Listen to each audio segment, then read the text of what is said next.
ایک علاقہ ہے وہاں ہندوستان میں، وہاں جلسہ تھا، بہت بڑا اجتماع، اور حضرت کا اجتماع لاکھوں میں ہوتا ہے، لفظوں میں نہیں کہہ رہا، حقیقتوں میں کہہ رہا ہوں، لاکھوں میں اجتماع ہوتا ہے جہاں حضرت کی تقریر، پتہ نہیں پروانے کہاں کہاں سے آتے ہیں۔ اور یہ وہ دور ہے جب اللہ اپنے بندوں کو وہ والی فضیلت دیتا ہے، اذا جاء نصر اللہ والفتح ورأیت الناس یدخلون فی دین اللہ افواجا، اللہ پورے مرتبے دیتا ہے۔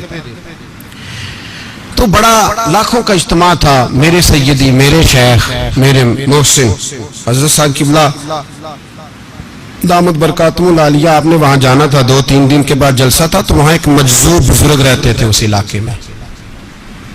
حضرت کا جس دن پروگرام تھا اس سے 2 دن پہلے بابا جی کا انتقال ہو گیا، حضرت کے جانے سے پہلے انتقال کر گئے، اور جب انتقال کر گئے تو ان کا سارا جسم اکڑ گیا اور کٹھا ہو گیا، جس طرح گٹھڑی کٹھی ہو جاتی ہے، پاؤں اوپر کو اٹھ گئے، ہاتھ نیچے آ گئے، گردن آگے ہو گئی، سارا جسم، علماء پریشان، عوام علاقے کی پریشان کہ بابے کو غسل کیسے دیں، اکڑ گیا سارا جسم، کٹھا ہو گیا، اور کل پروگرام بھی ہے، اور ان بزرگوں کو لوگ جانتے تھے کہ یہ مجذوب ہے، حقا سچا مجذوب ہے، لوگ عقیدت مند بھی تھے، راش ہے، عجیب سی آزمائش۔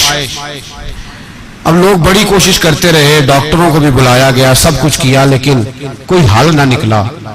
اگلے دن حضرت تشریف لے گئے، لوگوں نے کہا حضور یہ مسئلہ ہے، اس طرح کی پوزیشن ہے، وہ بابا جی ہیں تو وہ فوت ہو گئے، مجذوب تھے، تو کیا کریں؟ آپ فرمانے لگے مجھے لے چلو، مجھے لے چلو۔ ملا رومی کہتے ہیں ولی کو ولی پہچانتا ہے، ولی کو دکھیے دی گل دکھیا سمجھے، سکھیے نو کی خبراں، جو اس مقام کا نہیں اسے کیا پتا کہ بات کیا ہو رہی ہے۔ فرماتے ہیں کہ حضرت فرمانے لگے مجھے لے چلو، حضرت پہنچے، مجمع لگا ہوا تھا سیدھے میت کے قریب۔ رب کریم کے بندوں کو اللہ وہ مقام دیتا ہے کہ لوگ سمجھ نہیں سکتے، اور یہاں ایک بات کہہ دوں، اگر سمجھ میں آ گئی تو بھی ٹھیک، نہ آئی تو بھی ٹھیک، اللہ کے ولیوں کے تعلقات آپس میں مرنے سے ٹوٹتے نہیں، یہ مرنے کے بعد بھی قائم رہتے ہیں۔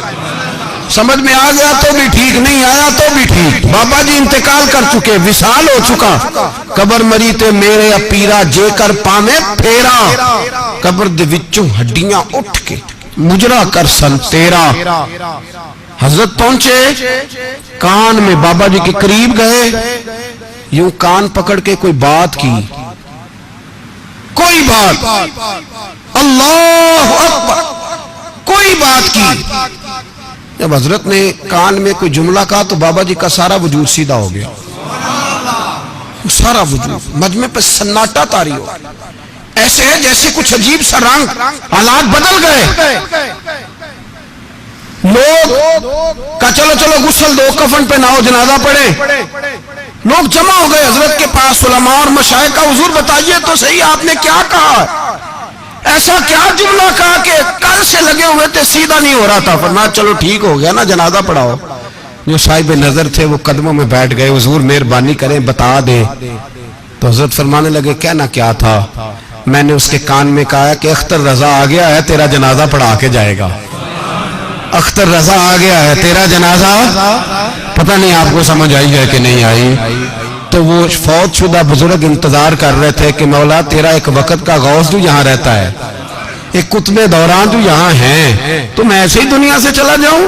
انتظار ہو رہا۔ جب کہا نا کہ آ گیا جنازہ پڑھا کے جائے گا، تو فوراً سیدھے ہو کے کہنے لگے حضور وعدے پہ قائم رہیے گا۔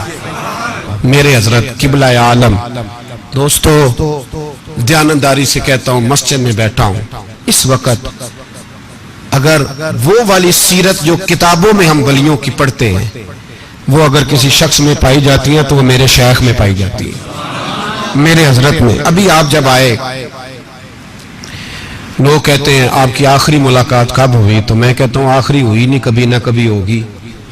یہ کیسے ہو سکتا ہے؟ مالی دا کم پانی دینا، پھل پکے ہون یا کچے، پیر مریداں دے سر تے رہندا ہے، وہ جھوٹے ہون یا سچے۔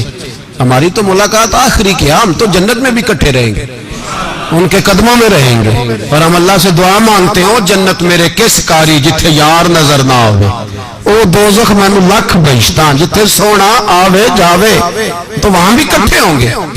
میں ابھی آخری دفعہ جب گیا تو یہ عزیزم ابرار بھی میرے ساتھ تھے. اجازت ہی 2 لوگوں کو ملی وہاں تک جانے کی. آپ کراچی تشریف فرما تھے تو میرے ساتھ تھے. 2 گھنٹے ہم بیٹھے رہے بے خبر ہو جو غلاموں سے وہ آقا کیا. 6 7 8 گھنٹے انتظار کرنا پڑا. شکن بھی نہیں آیا. نے کہا جی کہتے ہیں اسے بٹھاؤ بٹھاؤ. تو بندہ کسی جگہ کا اپنے آپ کو کتا بھی کہے تو کتے تو بیچارے ساری دیہڑی باہر بھی نوکری کر جاتے ہیں. یہ بھی نہیں کہتے میں نے اندر آنا ہے. وہ تو کبھی کہتے ہی نہیں. انہوں نے کبھی کہا ہے بندہ سگ بھی کہلائے اور پھر وہ ڈیوٹی بھی اور طرح کی کرے, نوابوں جیسی ڈیوٹی کرنا اور بات درویشی اور غلامی کی کرنا. یہ کیسے 2 باتیں تو نہیں ہوتی, بات تو ایک ہوتی ہے. جڑیاں خسماں دی وچ عذاب وسن بھاگ جاگ جاندے ہو نہ گولیاں دے.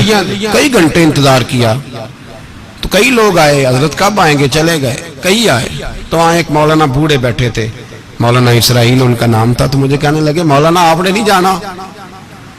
میں نے کہا جی ہم نے کہاں جانا ہے, ہم تو یہاں رہنے کے لیے آئے ہیں. جب ان کی 1-2 شخص نے تھوڑی سی میرے اوپر تنقید کی نظر بھی ڈالی کہ یہ کب سے آیا ہے, تو کچھ ہوتا تو ملاقات نہ ہوتی. اور ہم ہیں بھی نہیں, ہم کچھ بھی نہیں. ہمارا تو 4تھے درجے کے نوکروں میں نام آ جائے تو بڑی بات ہے. 4تھے درجے کے نوکر, نوکروں کو بھی کس میں ہوتی ہے نا, ایک سیکٹری ہوتا ہے, ایک چوکیدار ہوتا ہے, ان کے پاس بھی چابیاں وابیاں ہوتی ہیں, ایک بار والا ہوتا ہے, ایک 4تھے 5ویں درجے کا نوکر ہوتا ہے جس کو کبھی کبھی بتایا جاتا ہے چل گاڑی دھو دے, چل تو آ جا. ہم تو 4تھے درجے کے نوکر بننے کو بھی بھائی بڑے تیار ہیں اور ایمانداری سے تیار ہیں.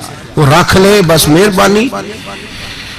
تو حضرت بیٹھے رہے, دیر ہو گئی, تھک جاتا ہوں, تھک گیا, بات آگے نکل گئی. اب بیٹھے تھے تو تنہائی تھی. مجمع ہوا نا, جب مجمع پار محفل پہ حضرت ہمیں نہیں ملے, بار سیدھے مجلس پہ کئی سالوں کے بعد ملاقات ہوئی. چر ہویا مینو ترلے لیندے کدی موڑ میرے ول واگاں, خواب میری ایک وار جہاں میں ساری عمر نہ جاگاں. دیر ہو گئی, میں بڑا ترسا ہوا بیٹھا تھا. کئی گھنٹے بیت گئے, بیٹھے رہے. مرضی ہے نا جی, یہی رس بولے تھے دی مہربانی. تو دیر کے بعد جب وہاں پہنچے نا اسٹیج پہ سامنے حضرت کے پاس, حضرت سٹیج پہ آ گئے تو میری طبیعت ہے کہ میں جب اپنے شیخ کے پاس بیٹھتا تھا تو سب سے پیچھے بیٹھنے کی کوشش کرتا تھا, اس لیے کہ بڑھ کے آگے ہونا کمال نہیں. کو پکڑ کے آگے کرے تو پھر بھی تھوڑی سی نوکری قبول ہونے کی بات سمجھو. پیچھے بیٹھ گئے ہم لوگ, میں بھی اور ابرار بھی, ہم پیچھے بیٹھ گئے. اب وہاں علماء اور مشائخ کا ڈھیر لگا ہوا تھا. حضرت کی نظر بظاہر خاصی کمزور ہے, لیکن جب بیٹھے تو یہ میرے ساتھ موجود تھے, آپ گواہی لے سکتے ہیں. حضرت نے فوراً نقیب محفل سے کہا کہ وہ پیچھے بیٹھا اسے تو آگے بلاؤ. تو میں جب اٹھا نا تو آپ یقین کریں میرا دل کرتا تھا پھاڑ ڈالوں کپڑے اور میں یہاں لوگوں کو بتاؤں کہ بے خبر ہو جو غلاموں سے واقعہ کیا ہے. ہم لوگ آگے گئے اور جب میں اسٹیج پہ ان کے قدموں میں بیٹھا تو مجھے کہنے لگے بچے کو بھی بلاؤ جس کو ساتھ لائے ہو. اور جب میں بیٹھا ایمانداری کی بات, میں نے سلام لی کان میں نے کہا حضور طبیعت کیسی ہے. فرمانے لگے تو جب سے آیا ہے مجھے تب سے پتا ہے تو بیٹھا ہے, تو جب سے آیا ہے مجھے تب سے پتا ہے. اب کل واپس چلے جانا اور جا کے وہاں دین کی نوکری کرنا. تو جب سے آیا ہے مجھے تب سے. مجھے فرمانے لگے کہ تو جب سے آیا ہے نا مجھے تب سے پتا ہے, جاؤ نوکری کرو. اور ایک جملہ کبھی نہیں بھولتا, فرمانے لگے میں تو تمہارے ساتھ ہی ہوتا ہوں. بس بات ختم ہو.